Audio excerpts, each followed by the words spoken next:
Cette J'espère que conférence va maintenant être enregistrée. comme vous l'avez entendu, la conférence va être enregistrée. Ça vous permettra de la revoir sur YouTube, sur la chaîne Ania de YouTube, euh, si besoin. Je m'appelle Françoise Gorga, je suis directrice innovation à l'Ania et aujourd'hui, on vous propose un webinaire d'1 heure autour de la thématique de la confiance du consommateur et surtout l'utilisation de la technologie blockchain pour la renforcer. Depuis longtemps, notre façon de communiquer, nous, industrie agroalimentaire, avec le consommateur, c'est l'emballage. Et jusque-là, on était beaucoup dans la promesse, c'est-à-dire que sur l'emballage, on donnait plein d'informations et c'était notre parole donnée en toute confiance à nos consommateurs. On se rend compte que de plus en plus maintenant, les consommateurs sont dans l'attente de preuves de ce qu'on dit, de ce qu'on affirme, de ce qu'on déclare. Donc on passe de la promesse à la preuve un peu partout, que ce soit en Europe, mais aussi aux USA, enfin dans des marchés quand même importants. Il y a des projets de réglementation autour justement de cette nécessité d'apporter la preuve de ce que l'on dit. Et la technologie blockchain est souvent citée comme un des moyens pour y arriver. Étant donné qu'il y a des initiatives en France sur le sujet, et je remercie du coup les intervenants d'aujourd'hui, General Mills et Connecting Food. On voulait vous proposer du coup de découvrir comment eux avaient traité le problème. Donc les intervenants vont se présenter évidemment, mais je les remercie d'avance de passer du temps avec nous aujourd'hui pour partager leur expérience. J'ai pas grand-chose d'autre à dire, à part que dans la mesure où la thématique est stratégique pour le secteur, forcément, elle est stratégique pour l'ANIA. Juste des infos pratiques pour le coup. Donc le webinaire est enregistré. On est relativement nombreux pour une semaine de Toussaint. Du coup, n'hésitez pas à poser toutes vos questions dans le chat au fur et à mesure qu'elles vous viennent et je les réadresserai aux intervenants à la fin du webinaire. On est un petit peu trop nombreux pour discuter entre nous et interrompre au fur et à mesure. Donc toutes vos questions dans le chat, je les réadresse aux intervenants par la suite. Si l'un d'entre eux n'a pas la réponse, de toute façon, on vous contactera pour vous la donner ensuite. Pas grand-chose d'autre à ajouter. Je passe la parole à Colline Laurent du coup de Connecting Food qui va nous parler un peu de la technologie blockchain pour mettre tout le monde à niveau. À toi, Colline. Bonjour à tous. Merci Françoise pour l'introduction. J'ai juste une petite question. Est-ce qu'on on se présente tous avant de commencer ou on se présentera quand on prendra la parole chacun? Présentez-vous au fur et à mesure, c'est mieux, je pense. Ok, ça marche. Donc du coup, je m'appelle Colline Laurent, je suis responsable marketing et communication chez Connecting Food. Je vais vous parler, donc faire une petite intro sur la technologie blockchain. Avant ça, je vais vous présenter un peu Connecting Food, qui on est. Hop. Alors oui, donc la première chose que je voulais partager avec vous, c'était juste quelques chiffres pour voir pourquoi on se parle de cette thématique-là aujourd'hui. Les consommateurs demandent de plus en plus de transparence. Les dernières études, des études ces dernières années montrent qu'il y a 75% des consommateurs qui déclarent être prêts à changer de marque pour une marque qui leur fournit plus d'informations sur le produit. Plus d'informations, ça veut dire au-delà de ce qui peut être marqué sur l'étiquette. Et cette proportion de 75%, elle est vraiment en augmentation puisque juste 2 ans auparavant, il n'était que 39%. À côté de ça, on a 73% des consos qui trouvent que la traçabilité n'est pas facilement accessible. Ça, c'est des chiffres qui viennent d'une étude de LSA de cette année, qu'on pourra vous envoyer si ça vous intéresse. Donc, on voit qu'il y a vraiment beaucoup de place pour l'amélioration auprès de tous ces consos qui trouvent qu'aujourd'hui, c'est pas satisfaisant. Et puis en parallèle, la troisième composante, c'est que on utilise de plus en plus son téléphone pour faire ses courses, que ce soit pour faire ses courses sur Internet, mais aussi pour utiliser Internet dans le magasin. Et donc ça, c'est une vraie opportunité d'utiliser le digital pour apporter une réponse à ces consommateurs-là. Donc nous, rapidement, qui on est Connecting Food? Pour ceux qui ne nous connaissent pas, on est un éditeur de logiciels. On propose une plateforme aux acteurs de l'agroalimentaire. Donc on est une entreprise B2B. Et cette plateforme, elle permet de faire deux choses. De la traçabilité continue et en temps réel des aliments donc des exploitations agricoles jusqu'au magasin d'alimentation. Et cette traçabilité, on lui couple une fonction d'audit digital. Donc en fait, on va vérifier que les données qu'on récupère de chaque acteur permettent de valider le cahier des charges du client. Ces données-là, on les enregistre sur la blockchain, ce qui permet d'avoir des informations authentifiées et infalsifiables. Je vais vous expliquer juste après comment. Et in fine, ces informations, elles sont restituées aux consommateurs via une web app. Donc, ce n'est pas une application à télécharger. Donc, rapidement, qu'est-ce que la blockchain? Je ne connais pas votre niveau de familiarité avec la techno et on pourra en parler dans les questions-réponses ensuite, mais globalement, d'un point de vue général, c'est un registre digital qui est partagé, qui est infalsifiable et qui facilite le processus d'enregistrement des transactions et le suivi des actifs. Ça, c'est de façon assez générale. Nous, Connecting Food, on utilise cette technologie exclusivement pour le monde de l'agroalimentaire. Donc, quand on dit que ça facilite le processus d'enregistrement des transactions, ce sont les transactions entre un acteur qui vend et un acteur qui achète une denrée alimentaire. Et demain, grâce à Connecting Food, également les données liées à ces denrées alimentaires. Les points clés à retenir, c'est que les informations sont distribuées. Ça veut dire quoi? Ça veut dire qu'au lieu d'être enregistrées en un lieu, en un serveur, elles sont répliquées sur plusieurs nœuds du réseau. Que ce registre, il est infalsifiable, puisqu'on ne peut pas supprimer un bloc de la blockchain, on peut uniquement en rajouter. Ça ne veut pas dire qu'on ne peut pas modifier les informations, mais toute modification comportera une preuve que c'était une information qui était déjà enregistrée, qui a été modifiée, mais on ne peut pas les supprimer. Et ensuite, il y a une dimension de contrat intelligent, donc qui en anglais s'appelle smart contract, que vous avez peut-être déjà entendu, donc vous avez déjà peut-être entendu parler, où là, ça permet de faire se réaliser des contrats de façon automatique, puisque justement cette technologie joue le rôle de tiers de confiance. Ça permet de ne pas attendre, par exemple, l'arrivée d'un huissier, d'un notaire, etc. Et donc, ça ouvre aussi beaucoup d'opportunités pour le futur. Les avantages de cette technologie, le premier, c'est celui de renforcer la confiance entre les différents maillons de la chaîne. À partir du moment où on a un outil commun qui va permettre d'authentifier les informations, on se fait confiance plus facilement. D'avoir des données qui sont enregistrées de façon sécurisée, donc aussi des aliments dont la sécurité alimentaire est renforcée. Et puis d'un point de vue efficience logistique et process, se doter d'une technologie qui va renforcer la confiance et ne pas avoir besoin de tiers va permettre de gagner du temps. Je vais vous expliquer juste après comment. Donc, nous, chez Connecting Food, on utilise la blockchain d'une façon précise parce que c'est une technologie qui est utilisée dans de nombreuses industries et donc tout le monde n'utilise pas de la même façon. La chose importante à avoir en tête, c'est quel type de données vont être enregistrées dans la blockchain. On ne va pas tout mettre. Par exemple, on a parfois des personnes qui disent « Ah, mais est-ce que vous mettez des photos, des données personnelles, etc. » Typiquement, non. Les données qu'on va récupérer, elles sont de 4 types. Il y a les données d'agriculture et d'élevage qui vont provenir des outils d'aide à la décision qu'utilisent les agriculteurs, des outils des coopératives, par exemple, des choses comme ça. Les données supply chain qui vont venir des ERP. Le plus connu et le plus utilisé en général, c'est SAP chez les gros acteurs, mais on a aussi des clients, on a des clients de toute taille en fait. Donc on va récolter des données supply parfois dans, là je pense à Vif qui est un ERP utilisé aussi dans l'agro chez d'autres clients, mais on est interopérable avec la plupart d'entre eux. Ensuite, il y a des données qualité qui vont être soit issus d'outils qualité interne, soit des rapports d'analyse de labo, des certifications, des certificats d'audit, etc.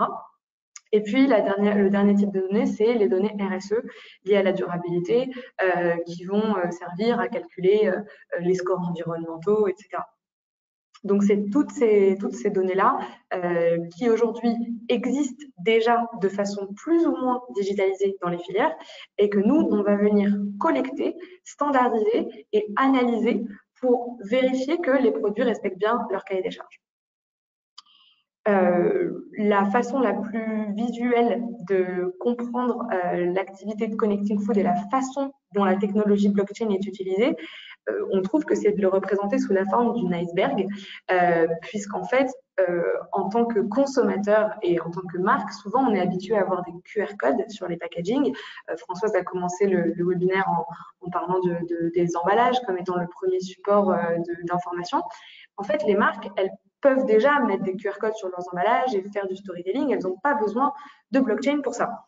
Par contre, si le QR code doit pointer sur des informations qui ne sont pas juste des photos et du texte, mais qui sont vraiment des données, qui sont des données supply, des données agricoles, des données RSE, qui sont des données du coup que la marque ne détient pas aujourd'hui, puisqu'elles sont dans l'amont de la filière, et bien là, on a besoin d'un tiers de transparence, comme Connecting Food par exemple, et là, on a besoin qu'il y ait une technologie qui vienne apporter cette réassurance que ces informations sont authentiques, ces informations proviennent bien de l'amont de la filière, ont été collectées en temps réel pour chaque production et sont restituables dans un format digeste pour le consommateur.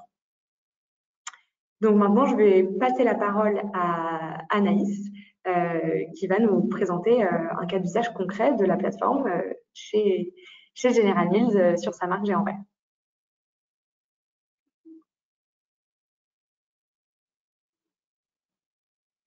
Bonjour à tous, est-ce que vous m'entendez? Oui. Super. Alors, je m'appelle Anaïs Ruher, je suis Brand Manager Europe sur la marque Géant Vert notamment. Et donc, évidemment, je vais vous parler aujourd'hui de notre collaboration avec Connecting Food. Alors, pour commencer, je pense qu'il est important de remarquer que beaucoup de marques de grande conso et au-delà font face au même challenge. On fait des investissements dans des politiques RSE, parce que c'est évidemment la bonne chose à faire et c'est de traduire dans les faits, dans les actes, les valeurs des marques et nos engagements. Mais c'est évidemment critique que ces engagements soient visibles et compréhensibles pour le consommateur, pour qu'il comprenne pourquoi, quand ils vont en magasin, ils choisissent la marque X par rapport à la marque Y.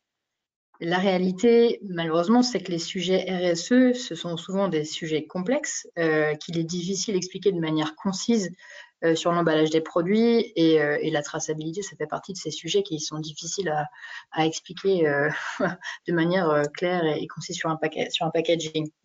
Et donc, en fait, on se retrouve avec énormément de contenus qui sont hébergés sur le site internet des marques et on sait bien en tant que consommateur qu'on visite rarement le site internet des marques qu'on consomme. Et donc, Géant Vert a fait pas exception à cette règle. Et pour nous, la question de la visibilité de nos engagements RSE auprès des consommateurs était vraiment clé parce que ces initiatives représentent pour nous des vrais points de différenciation par rapport à la concurrence. Donc, les objectifs étaient faciles et étaient clairs. D'un côté, on voulait évidemment promouvoir la transparence sur notre chaîne de production et renforcer notre image de marque, conforter le consommateur sur le fait que Géant Vert est une marque digne de confiance et fournit des produits de qualité. À travers ça, évidemment, nous différencier de la concurrence et également, enfin, utiliser l'emballage pour communiquer sur nos engagements RSE de manière plus large. Ça ne se résume pas à l'utilisation du blockchain et à la traçabilité, mais on a d'autres choses sur lesquelles on voulait communiquer, donc ça faisait partie des objectifs qu'on avait pour ce projet. Donc je vais laisser Guillaume rentrer un peu plus en détail sur la manière dont ça a été implémenté. Merci beaucoup Anaïs. Alors moi je m'appelle Guillaume Bigère, je suis ingénieur en agroalimentaire et chef de projet chez Connecting Food. Et c'est moi qui étais donc en partie responsable de ce projet d'implantation chez Géant Vert. Donc c'est un projet qui a plusieurs étapes et en fait la première étape d'un projet comme celui-ci, c'est vraiment de se demander quelles données on a envie de transmettre au consommateur et le mettre en relation avec sa supply chain et de se demander quelles données sont vraiment disponibles. C'est pour ça que nous, on conçoit des équipes qui sont polydisciplinaires avec à la fois des profils techniques d'ingénieurs agroalimentaires et informatiques et des profils plus marketing pour savoir vraiment les attentes du consommateur. Donc, quel type de données on est amené à chercher chez tous les acteurs de notre supply chain? C'est à la fois des données qui seront obligatoires pour restituer la traçabilité. Donc, ça peut être une date de production, une localité et un acteur qui va envoyer un flux et un acteur qui va recevoir un flux. Donc, ça, c'est la base pour faire une traçabilité. Mais à ça, on ajoute un certain nombre de données supplémentaires qui peuvent être des données de qualité, comme des données de localisation d'un flux, par exemple. J'ai enlevé le son. Pas de problème. Donc concrètement, au jour le jour, qu'est-ce qu'on fait? On collecte de la donnée donc chez notre client qui, de manière automatique, va nous envoyer des jeux de données de traçabilité. Notre plateforme va contrôler cette donnée en réalisant un certain nombre d'audits. Donc ces audits, ils vont être définis par le client. Ça peut être des audits, par exemple, sur la localisation des flux. Si notre client veut absolument que ces flux ils soient issus d'une certaine zone en France, on peut le contrôler et générer une alerte si ce n'est pas le cas. Ça peut être par exemple aussi la validité d'un certificat biologique. Donc si les dates du certificat biologique ne sont pas à jour, ça va générer une alerte. Et de cette manière, le client est au plus proche de sa production et il peut mettre en place des actions pour corriger si jamais il y a une alerte. Ensuite, toute cette donnée elle est enregistrée dans notre plateforme et elle est restituée. Donc cette restitution, elle se fait de manière entre guillemets user-friendly. Donc on l'a fait à la fois sur une web app. Donc voilà, en fait, cette restitution, elle se fait, elle dépend de l'objectif. Donc soit on veut le restituer à notre consommateur via une web app, mais il ne faut pas oublier qu'en fait, cette web app, elle montre à peu près peut-être 10 à 15% de toute l'information sur la traçabilité et que le reste, on propose à notre client de visualiser cette donnée via un tableau de bord. Ce tableau de bord, il permet donc de voir toute la traçabilité et toutes les informations qu'on va montrer sur la web app, mais d'autres informations supplémentaires. Et ces informations, elles vont pouvoir être partagées à tous les acteurs de la filière si notre client le désire et s'il souhaite leur transmettre des preuves. Donc, un mot sur ce tableau de bord, concrètement. Donc, c'est un tableau de bord qui permet de visualiser toutes les données qui sont propres aux acteurs de la filière agroalimentaire. Donc, ça peut être par exemple le fournisseur de notre client qui va rentrer ses flux et on va pouvoir voir tous les certificats qui sont reliés à cet acteur. Donc, c'est une visualisation simple de l'ensemble des acteurs de la filière. Ensuite, on a un module qui s'appelle LiveTrack qui permet de voir donc toute la traçabilité d'un lot de manière très simple. En cliquant simplement sur le lot, on voit toutes les étapes qui ont permis de l'obtenir et on voit la validité de toutes ces étapes et la conformité des audits qu'on a voulu y placer. Voilà. Et en parlant d'audit, on a le module Live Audit qui permet là voilà, de définir quel type d'audit on veut mettre en fonction des critères d'un cahier des charges précis. Et voilà, ça permet en direct de pouvoir réaliser, si on veut, des actions correctives. Donc ça, c'est l'une des manières de valoriser la donnée et de la visualiser. Et donc la deuxième manière, c'est la web app. Et là, je vais laisser Anaïs vous en parler plus en détail.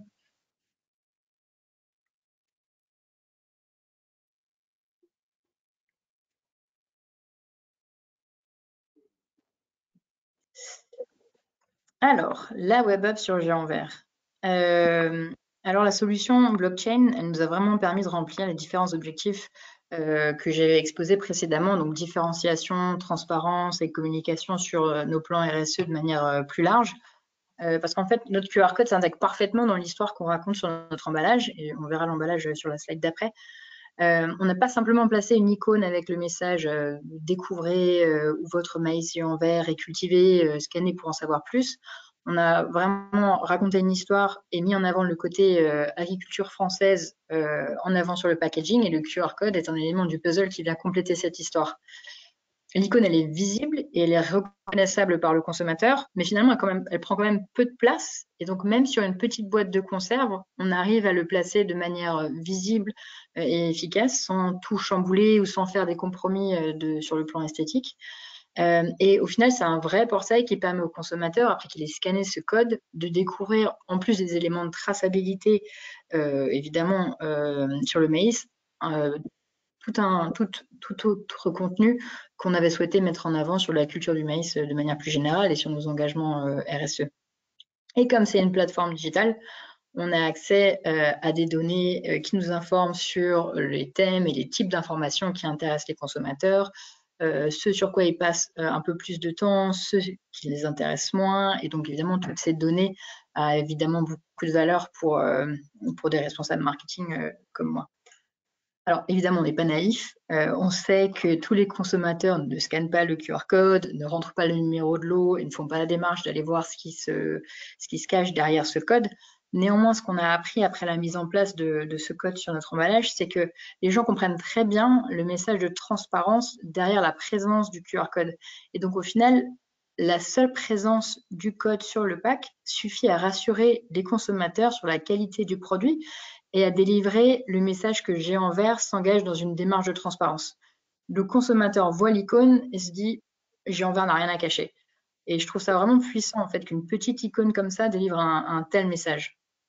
Et donc, pour parler concrètement, une fois que le consommateur scanne le code qu'il a sur sa boîte de conserve, il va découvrir où le maïs a été cultivé, quand est-ce qu'il a été semé, quand est-ce qu'il a été récolté et la date de sa mise en conserve. Donc vraiment une transparence sur l'ensemble de la chaîne.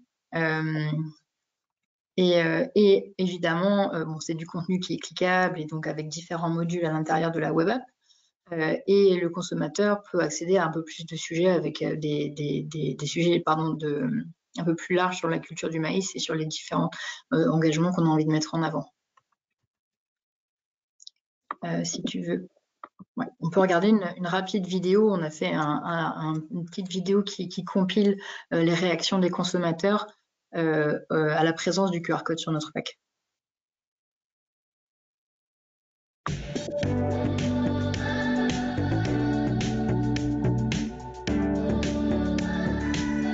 J'aime beaucoup justement ce QR code. J'ai été dessus, j'ai vu, ça nous dit un peu comment se passe la production, on peut tracer la boîte. Il y a un QR code comme ça pour avoir peut-être plus d'informations, c'est vraiment plus la mode en ce moment, les QR codes.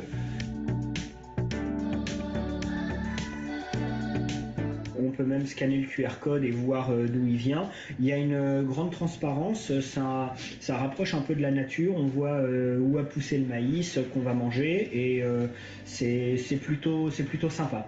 Voilà, qu'on aille scanner le QR code ou pas, d'ailleurs, je trouve ça assez rassurant. Encore une fois, ce qui me rassure, ce qui est valorisant pour cette marque, c'est le côté valeur sûre et le côté transparence, je dirais, par rapport au fait que avec le code, on puisse même savoir de quel lot quelle parcelle proviennent notre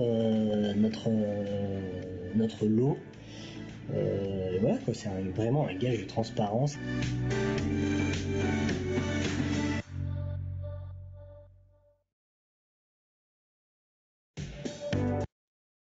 Donc voilà, qu'ils scannent ou qu'ils ne scannent pas d'ailleurs le QR code, les consommateurs valorisent la présence et la démarche de transparence de Géant Vert en plaçant ce QR code. Donc on a mis en place la transparence à travers toutes les variétés de maïs. Il y a plusieurs variétés de maïs sur la marque Géant Vert. Il y a le bio d'un côté, le standard de l'autre, et sur le bio et le standard, il y a du sans sel. Enfin bref, il y a toute une variété de maïs, et donc la traçabilité a été mise en place à travers tous les formats, à travers toutes les variétés. Et donc pour l'instant, c'est mis en place en France, mais le gros du travail a été fait en amont avec les agriculteurs et la mise en place du blockchain avec Connecting Food. Donc c'est quelque chose qu'on peut demain implémenter sur tous nos packs à travers l'Europe. Donc Guillaume, si tu veux reprendre, je crois que...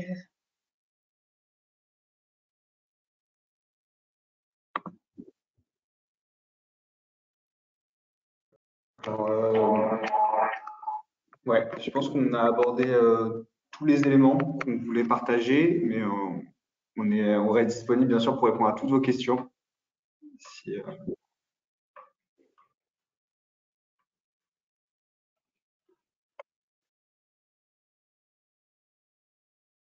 Françoise, est-ce que tu veux prendre la main pour nous... Oui, je parlais micro fermé, ce qui n'est pas très pratique forcément. Du coup, merci pour votre présentation et en effet, il y a plein de questions. des questions qui m'ont l'air hyper techniques. Moi, je les comprends pas. Donc, je ne sais pas si quelqu'un autour de la table pourra y répondre. Donc, bon, en tout cas, on y va. C'est parti. Ou peut-être que Colline, tu peux directement gérer au final. Hein. Je pense que ce sera plus simple comme ça. Alors moi, je ne visualise pas. On va monter le ciel.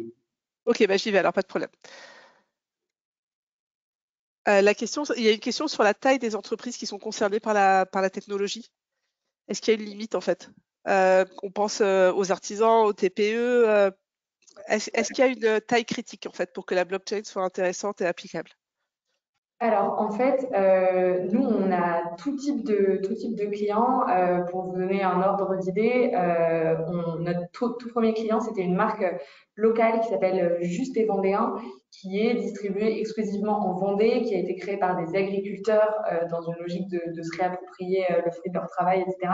Donc, ça peut aller de cette échelle-là jusqu'à des gros groupes comme Generali, avec qui on fait des webinaires aujourd'hui. Donc, il n'y a pas de règles. La seule chose qu'on dit aux gens avec qui on échange, c'est que là où il y a besoin d'une technologie comme la blockchain, c'est quand il y a un besoin de réassurance, de renforcer la confiance, et donc que les filières sont quand même complexes, soit que les filières sont très complexes et très longues, soit qu'il y a des très gros volumes en jeu et que du coup, les productions de plusieurs agriculteurs ou même plusieurs coopératives se retrouvent mélangées. Et c'est là qu'il y a des enjeux de traçabilité très importants parce que quand on prend une filière très simple où ça va être un producteur qui produit en local, qui livre son AMAP ou même en direct conso, finalement, la confiance, elle est inhérente au mode de distribution. Donc, c'est pas pour tout le monde dans le sens où il n'y a pas besoin d'appliquer une techno très compliquée à des filières très simples. Mais après, dès qu'il y a du stockage, de la transformation et du mélange de différents approvisionnements, du coup, c'est pertinent. Et du coup, il y avait une autre question qui est aussi pertinente. Là, on a bien vu le QR code sur Géant Vert, vers quoi vers quelles informations ça menait le consommateur. Mais est-ce que c'est l'entreprise qui décide des informations contenues dans la blockchain? Ou est-ce qu'il y a une base et on choisit, on coche, je veux qu'il y ait ça, je veux qu'il y ait ça, je veux qu'il y ait ça dedans? Est-ce que c'est vraiment à la carte ou est-ce que il y a une structure pré-pensée en fait, des données qui peuvent être contenues dans cette blockchain? Tout à fait. Alors, nous, on a une structure de web app qui est commune à tous nos clients. On a certaines règles qui fait que nous, on présente que des données de traçabilité sur la première partie de la web app. Et on a certaines fonctions qui reviennent, comme la possibilité de voir où sont les acteurs sur une carte ou la possibilité de mettre en avant certains audits qu'on réalise.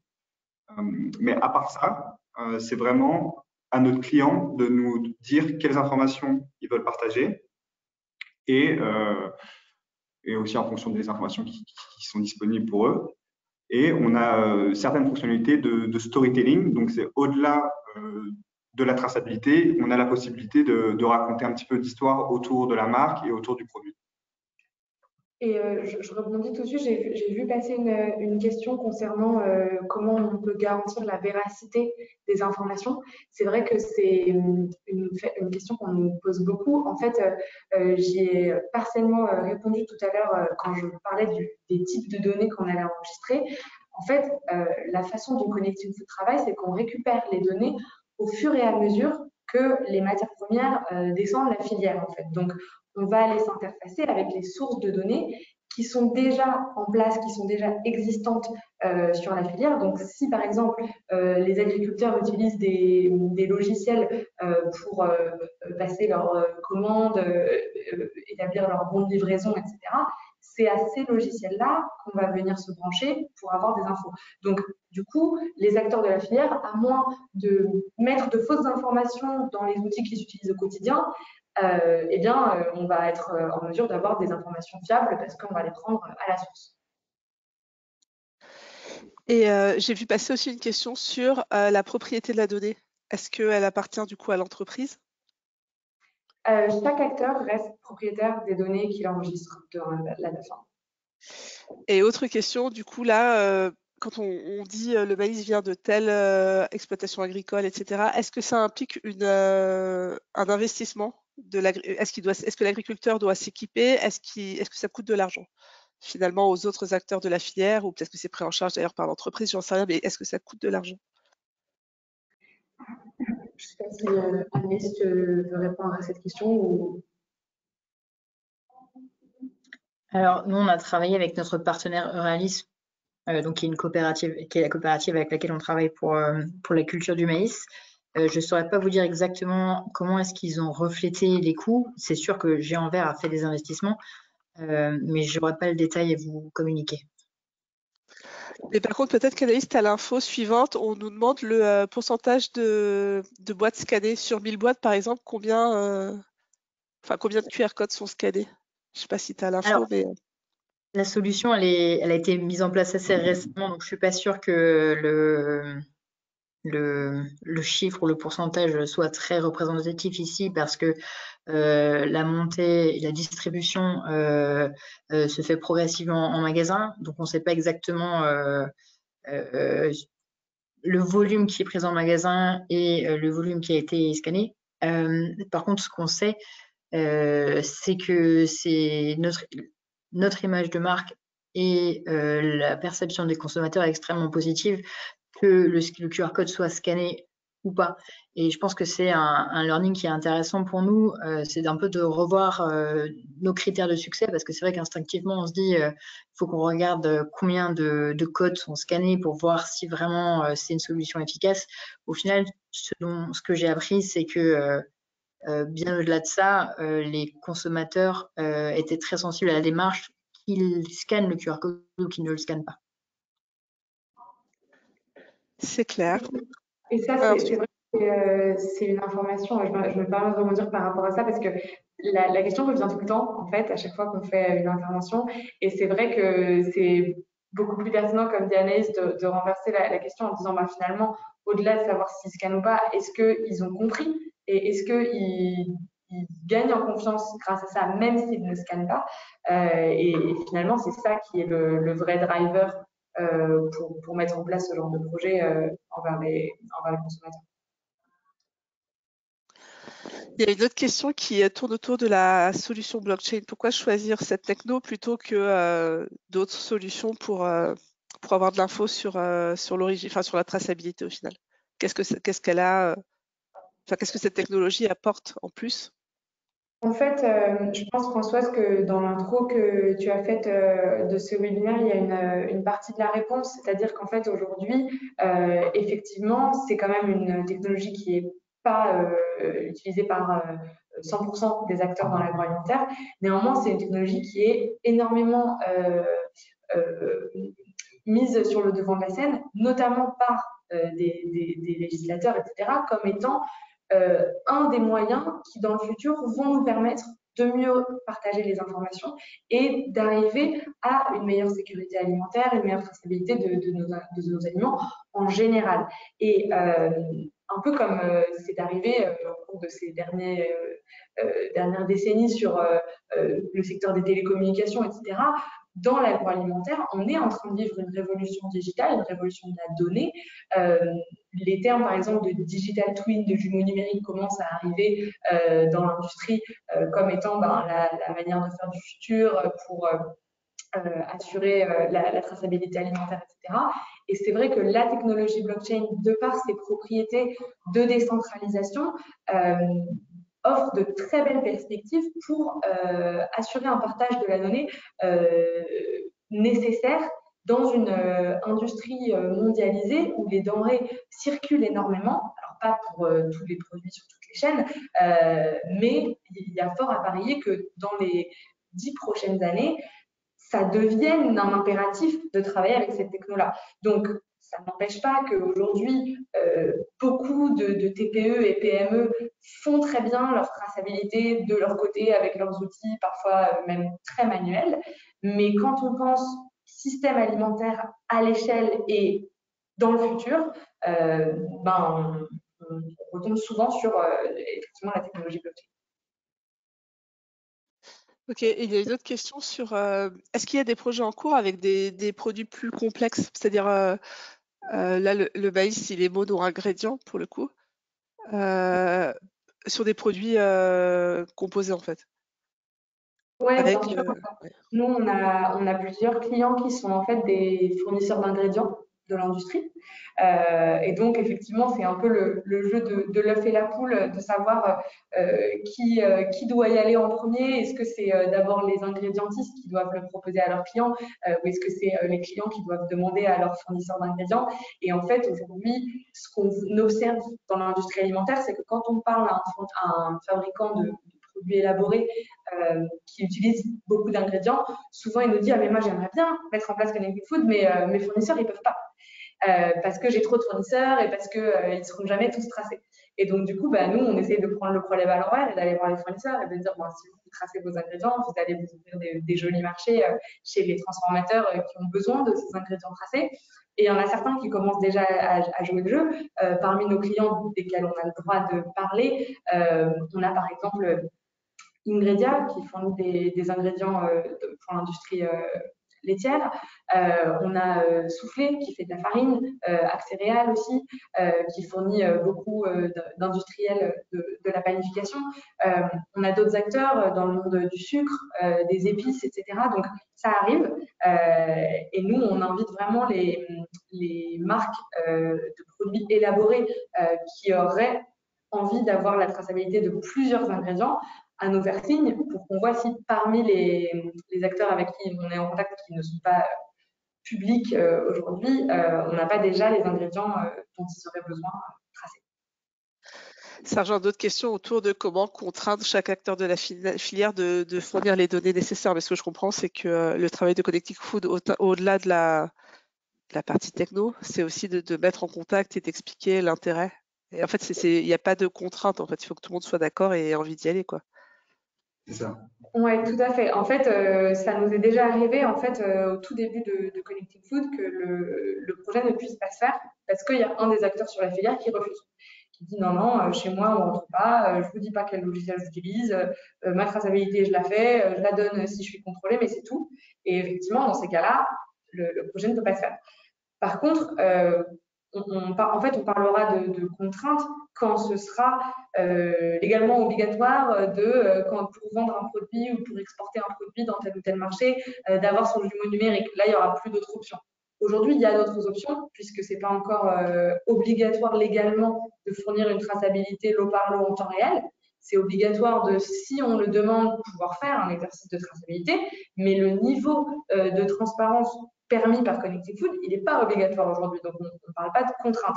Après, effectivement, on le voit dans les clients et les marques qui s'engagent avec nous aussi, c'est lesquels font le pari d'être transparents et de travailler avec leur filière pour apporter cette traçabilité-là versus les autres. Et du coup, nous, on pense que c'est grâce à des General Mills avec des marques comme Géant Vert qui vont montrer que c'est possible, que les autres acteurs vont au contraire en fait ne pas se sentir contraints, mais avoir envie de eux aussi prendre cette initiative-là pour être au même niveau. Je crois qu'on a fait un peu le tour des questions, mais moi j'en avais une. La blockchain, au-delà de ces questions de traçabilité, ça peut résoudre quelles questions pour un acteur de l'agroalimentaire? Je ne sais pas si vous alors ça, c'est un sujet très, très vaste et je pourrais vous envoyer des documents qui le traitent. Nous, c'est vrai qu'aujourd'hui, chez Connected Food, on est très orienté sur la traçabilité et sur l'audit et on enregistre aussi la preuve de l'audit. Je l'ai rapidement évoqué au début de cette présentation. Tout l'aspect des smart contracts, ça peut également être quelque chose de très intéressant pour voir s'exécuter des contrats automatiquement si certaines conditions sont respectées. Et donc, avec ça, il y a tout un volet rémunération des agriculteurs notamment qui est à l'étude en fait chez Connected Food et qui était dans l'idée de base des cofondateurs depuis le début de l'entreprise. C'est un sujet sur lequel on travaille notamment avec le CEA, qui est un centre de recherche français à la pointe en technologie blockchain. Le sujet est assez compliqué parce que le monde agricole est en train de se digitaliser, mais pas tout le monde à la même vitesse. C'est nous, à l'échelle de Connected Food, on doit aussi prioriser certains chantiers plus que d'autres.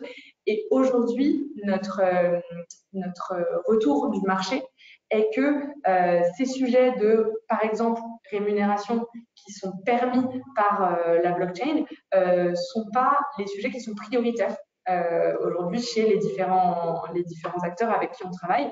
Néanmoins, c'est quelque chose sur lequel on veut proposer quelque chose depuis longtemps et donc on le proposera sûrement dans les prochains mois.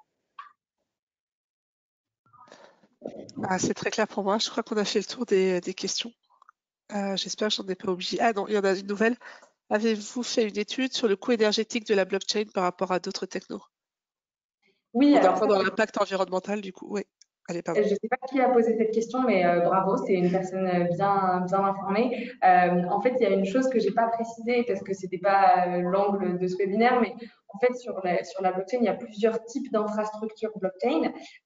Donc, il y a notamment deux grands types qui sont privés versus publics.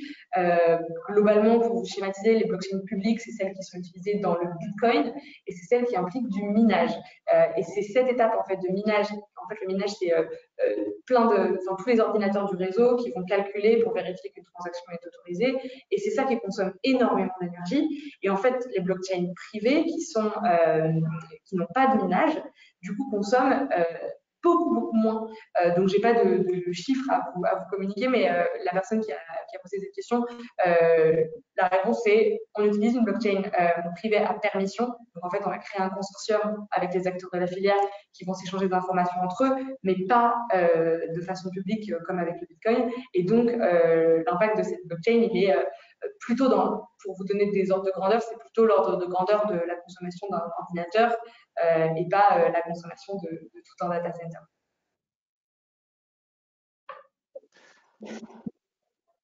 Voilà, écoutez, je crois qu'on a fait le tour. Ce qu'on peut faire, c'est vous faire parvenir aux inscrits, si vous le souhaitez, la présentation, si ça peut vous être utile. On partagera la présentation avec les inscrits, bien sûr. Et moi, j'ai copié-collé toutes les questions. Donc, si jamais je suis passée au travers d'une des questions, de toute façon, on va pouvoir les regarder à tête reposée et recontacter les personnes qui les ont posées, si elles n'ont pas obtenu leur réponse. Ok, super. Et puis nous, on est joignable aussi sur LinkedIn si vous voulez prendre contact avec nous. Ok, on vous envoie la présentation, le lien vers le replay sur YouTube et on vous recontactera si jamais on a raté votre question. Merci aux intervenants, c'était très intéressant, très éclairant en pas beaucoup de temps. Vous avez plein de merci dans le chat. Merci à vous. Merci à vous. Merci Anaïs. Merci beaucoup.